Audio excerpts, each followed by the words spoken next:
Baylor Bears have upset Oklahoma, ending their undefeated season and probably ending their hopes at a college football playoff berth. We need to talk about this game because this was one I was very much looking forward to for a few reasons. Before we do, as always, y'all know the drill. I want to hear from you. Hop down to the comments, give me a Y for yes, N for no. Are you surprised that Oklahoma dropped this game to Baylor after the bye week? And let me know what you're thinking. If you are new to the channel, be sure to subscribe, hit that bell notification. I do constant college football content. You don't want to miss any of it. And if you enjoyed this content, be sure to like and comment down below. Those interactions, though they're small, are really massive to content creators such as myself in both getting picked up and maintained by the YouTube algorithm. But with all that being said, let's talk about this game. And first and foremost, I would like to explain why I was so excited for this game. Simply put, anytime you have an offensive guru like Lincoln Riley taking on a defensive mastermind such as Dave Aranda, sign me up. As someone who loves the schematics behind the situation, that's about as good as it gets. I mean, Dave Aranda from his time at LSU had become synonymous with secondary success, and he has had a really nice start to his Baylor career and has them on a really positive trajectory. In fact, maybe more so than many people anticipated, especially in the short time frame he's been able to do it. And this may be the biggest win he's had as head coach of Baylor. Coming in here, taking on undefeated Oklahoma at home was going to be a large task for the Baylor Bears, especially in a week where Oklahoma knew what was in front of them. The Oklahoma Sooners felt disrespected by being placed 8th by the College Football Playoff Committee. Oklahoma, even though they were undefeated, had their strength of schedule and the way they'd played this season called into question by the committee, and they felt disrespectful. Whenever you see that and you see an opponent in front of you that's undefeated, that feels disrespected, and that is coming off of a bye with the opportunity to get healthy, you know you're in for a tough game, and Baylor was 100% down with the task. And seeing that defensive versus offensive battle was a treat to watch. But now let's really talk about the game in and of itself, because Baylor was very successful at creating chaos for Caleb Williams. Caleb Williams had 2 interceptions, and even though it was an unfortunate day in which his hand was stepped on, this was still a really intriguing game to watch from a schematic standpoint of how Baylor tried to go about confusing the young man. Now, even then, I was still very surprised at the lack of running production from the Oklahoma Sooners, and there has been a common denominator we've seen when Oklahoma struggles this year. If you're able to nullify Oklahoma's running game, everything else after that gets a little bit more difficult for them to accomplish with the ease to which they would like. It's the same thing I said about Spencer Rattler at the early portions of this season. A lot of his struggles could be attributed to the lack of running game. When Caleb came in, his mobility was able to take pressure off of the offensive line and off of the running game in the traditional sense, allowing it to flourish. However, when Baylor was able to take away the run from Oklahoma, and Oklahoma as a team had less than 100 yards rushing, they were ultimately able to dictate the game. And it was very interesting to see a lack of production from Eric Gray. And it's not even that he was given the opportunity, which I found puzzling, because when we talked about this game before the week, one of the things I thought for sure is Oklahoma coming off of a bye would utilize the running back depth that they have.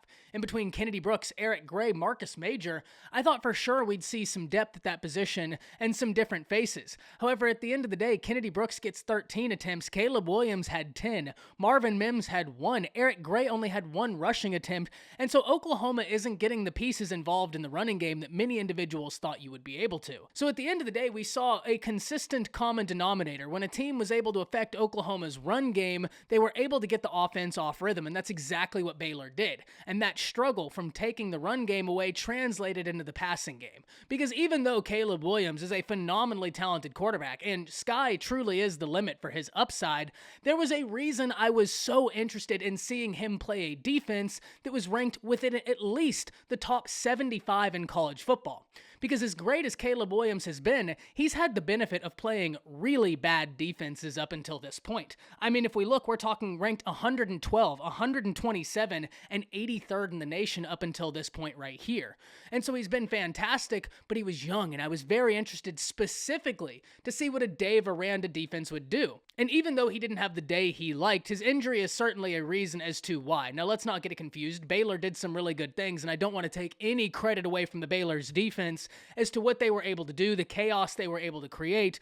But the reality of the situation is the young man's hand was stepped on and he wasn't able to function the same after that. I'm not saying that would have changed anything. I think Baylor had some really solid things happen, and I can't even say his hand was the reason for that second interception, where if he was trying to throw it out of bounds, I have no idea why he would have tried to throw it there. He had plenty of sideline before then, and even if it was a miscommunication between he and the receiver, there were two defensive backs that could have made a play on that ball, and so it was just a perplexing throw. So I don't mean to take away any credit from the Baylor defense, only pointing out that a very talented player, in this case a very talented quarterback, was hurt and not allowed to progress through the game as he normally would have.